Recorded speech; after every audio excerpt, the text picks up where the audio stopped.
Hey guys, welcome back to my YouTube channel. Today's video is going to be about my pregnancy and postpartum essentials and tips. If I'm looking down, it's because I wrote everything down on my iPad just so that I don't forget anything. I probably still forgot something, but whatever. Yeah, just so that I could go down the list and see what exactly it is that I want you guys to know. I made this video just because I know that there's a lot of people that are asking me, or like that I have conversations with, that I know that are pregnant or are going to give birth soon. And since you know that I've already been through that, I can share with you guys my experience and what I think is essential to know, being a first-time mom, things that people didn't tell me, and also essential items that you would need when you come home from the hospital postpartum, keeping your hospital bag for yourself. I'm also going to do a video on baby essentials, but today's video is more about the mom personally.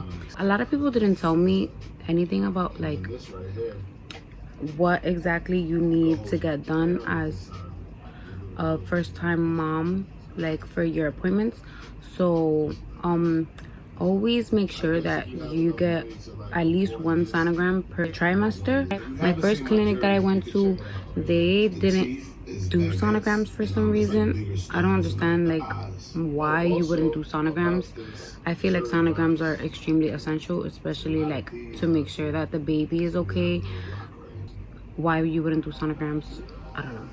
So I found that extremely weird. And then like I also had like some personal like issues with the clinic, so I ended up leaving.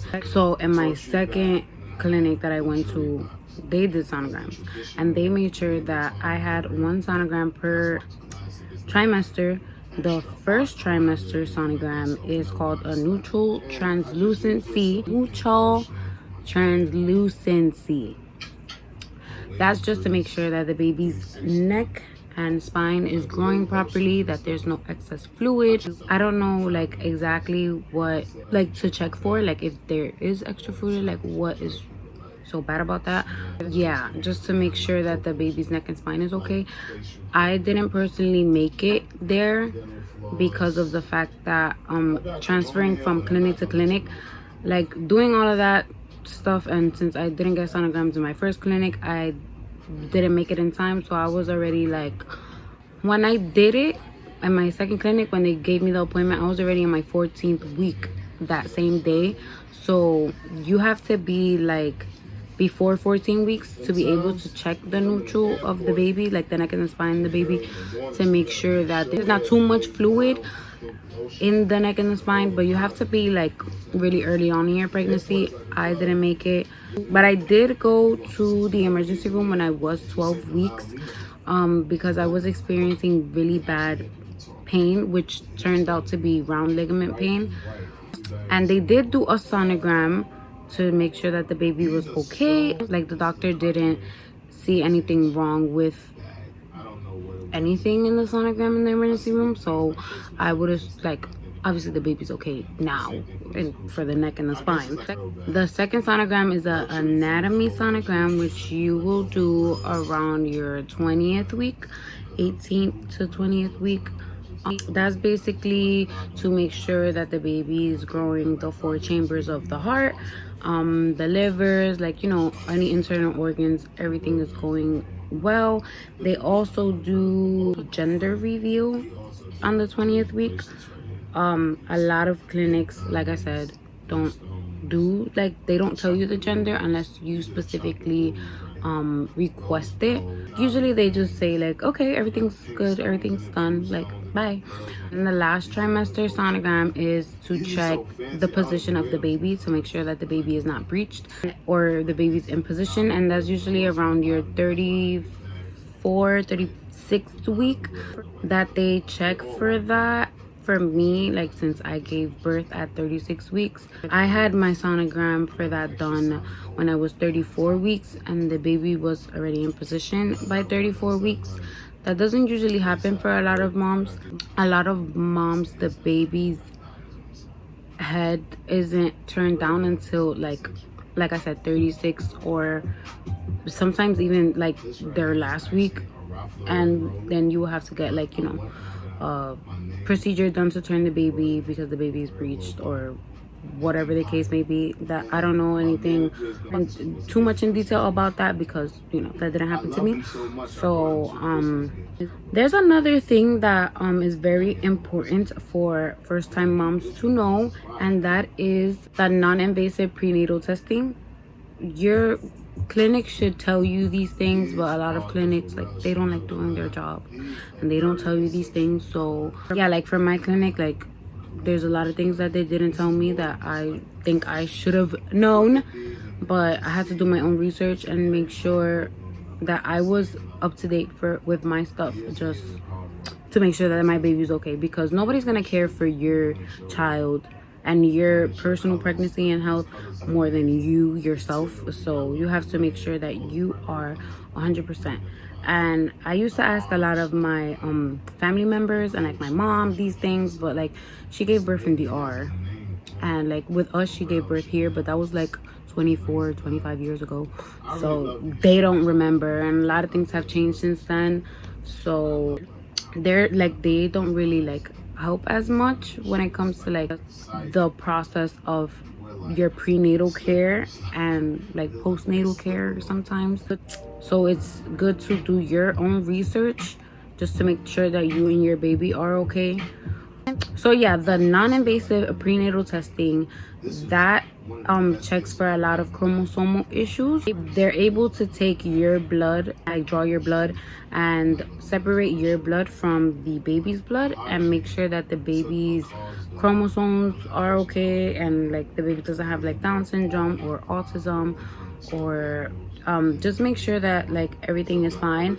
What I did also was that I got the sex chromosomes from my non-invasive prenatal testing, so I was able to confirm also with my anatomy sonogram and the prenatal testing, which is more accurate because it's taking the chromosomes directly from the baby in regards to the gender. So like just confirming that for me, because I've heard a lot of stories where people, like, they tell them that it's one gender and you end up giving birth and it's a whole nother gender.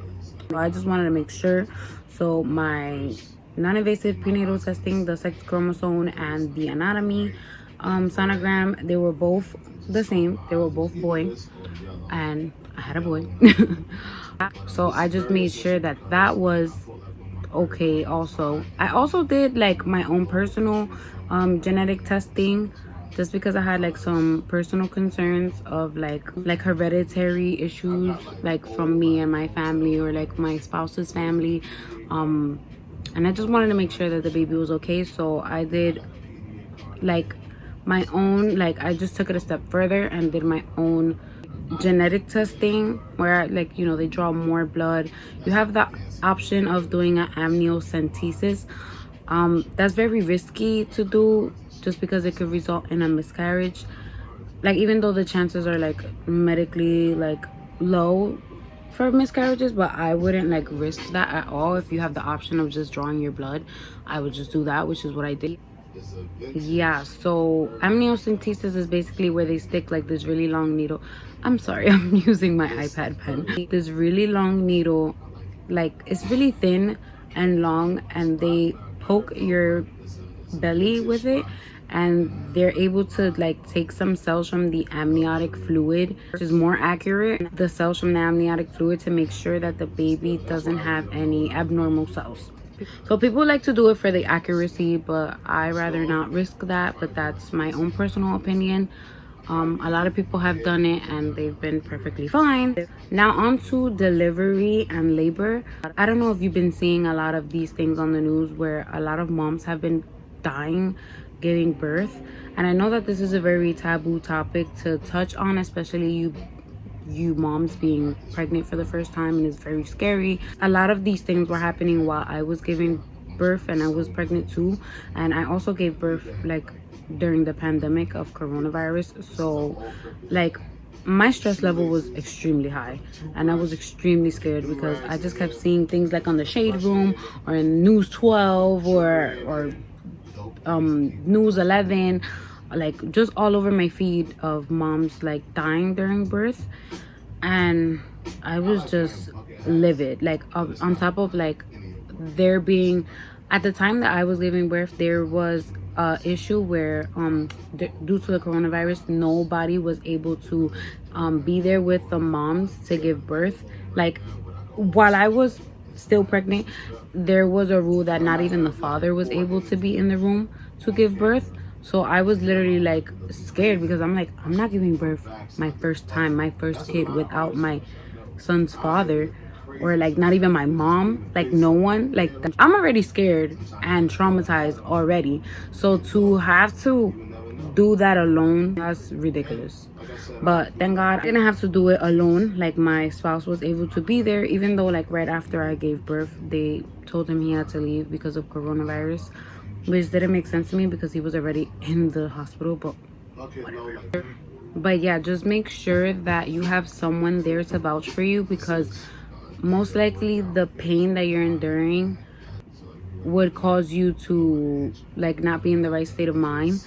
So usually like being under distress, you're more likely to just be like, yeah, whatever, because you're thinking that like these people being professional and knowing what they're doing, that you're in good hands. But that's not really the case, because a lot of people are like rushing, or like they're being very negligent. And you know, we're human and we make mistakes, but you have to make sure that you have someone there to vouch for you every single time that they're trying to give you something, like some type of drug, or you know, they're doing anything to you or the baby. You have to ask questions and ask why. And if they don't give you like a straightforward response, like don't be scared to say no. Me and my husband said no a lot of times in the hospital when I was giving birth. If they didn't give me like a straightforward answer, you have to give me a reason. Like, why are you giving me this drug? Just tell me, you know? Like, they shouldn't have any issue with that. The doctors, when I was giving birth, had a lot of issues with me asking questions. They were just like getting like very like irritated and annoyed when I was asking questions. But I don't give a damn. I'm gonna make sure that what you're doing to me and what you're putting in my body is not harmful for me or the baby, and that, like, you know, our lives are at stake, because giving birth is very, very delicate. Like, pregnancy is delicate, giving birth is very delicate. Like, you can't just do whatever, you know. You have to be on the safe side. So make sure that you have someone, if it's your mom, your dad, a family member, your spouse, to vouch for you and ask a lot of questions, only because they suggest like getting induced if, once again, you ask questions as to why, or like why they are recommending you getting induced. If it doesn't make sense to you, don't do it. And always listen to your gut. If you don't feel right, don't do it. Yeah, just make sure that you have a great experience. Just make sure that that happens, because you know, if you don't have a great experience giving birth, sorry about that, the noise was very loud. So what I was saying was, listen to your body, listen to your gut, make sure that you have a really good experience, because I've noticed that if you have a really bad labor and delivery, or like a bad pregnancy, like I had a very bad pregnancy, health wise and like stress wise. But I will do a story time on that in another video. But I noticed if you have a really bad pregnancy, labor and delivery, the chances of getting postpartum depression increases, which is not good. I had a little bit of postpartum depression, which made me get therapy. There's nothing wrong with that, because making sure that you are okay first before you take care of your baby, because if you're not okay, then you can't give what you don't have. So if you're not 100%, you can give your baby 100%. So make sure that you take care of yourself. From the moment you find out that you're pregnant, you have to take care of yourself, health wise, eating correctly. Like, I know that, especially me, I had a lot of cravings for grilled cheese. I don't know why. They say that it's a boy thing when you crave like salty stuff, but I'm getting off topic. But But make sure that you're getting at least your fruits and vegetables with your dinner or your lunch. Eat a salad, eat broccoli with your dinner. Like if you're eating pasta, make sure that you put some veggies in there, or like just eat a smoothie or something. Make sure that you drink water, because there's a thing called dry pregnancy, which makes your round ligament pains a lot worse, and it also makes your birth worse, and it also causes your amniotic fluid to be low, which is just overall bad. So make sure that you're getting your water every single day. If you could get one of those gallons, those jugs, do that. For postpartum care, I personally didn't get stitches, but that doesn't really matter, because I feel like you should still care for your body the same way as if you was to get stitches. There's these pads that my friend recommended to me. The brand is Frida. They already come with like healing gels and stuff in the pads, so you don't have to worry about like, because people make like makeshift pads for your recovery. Like they do like aloe vera gel with like coconut oil and all that stuff, but I feel like that's just very time consuming, especially if you have a spontaneous birth like I did. Just get Frida pads. Like I know that it comes, I think, like 8, and it's kind of pricey, but it's very, very necessary for you to get those pads, because it would just speed up your recovery, and Lord knows that the recovery is very brutal. So another essential is wee pads. I know it sounds funny, but in the hospital they gave me some also, and it's because you're bleeding a lot, so it's good to have something to, like, you know, protect your mattress, or like they put it on my hospital bed, but while you're sleeping, just for extra protection on your bed, because you are going to be bleeding a lot. Even though you have the pads, sometimes like when you're laying on your side or whatever, like you guys should know, because when you get your period and you're laying like sideways, sometimes like it will go all over the place. But when you give birth, it's like way more blood than a period. So wee pads is essential for your postpartum care. The hospital will give you a rinse bottle, just because you can't wipe if you do get stitches. I didn't have stitches, but I still used the rinse bottle because I was scared to wipe, just because it felt like very sore and it hurted a lot. So I was like, rub like dry toilet paper, and it was just like it was like, no, it was like cringy to me. Like, no, I'd rather use the rinse bottle. And they gave me a cleansing spray just to keep everything clean down there. You can't really like bathe immediately, so they gave me bathing wipes just for like my whole body.